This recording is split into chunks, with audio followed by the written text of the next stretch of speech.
So, kumusta ang buhay natin dyan? Ano ba ang mga ginagawa niyo sa bawat isa? Okay lang ba kayo? Well,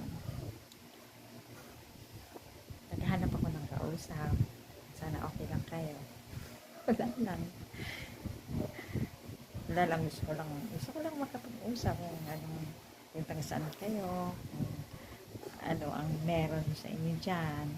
But anyway, nasa Cebu kami, and wala, gusto ko lang nandito para to make friends, para magkaroon pa ako ng maraming friends pa all over the world. So I hope maging friends tayo soon, saan man kayo, malay nyo, kasalubong tayo, kilala nyo pa ako dun.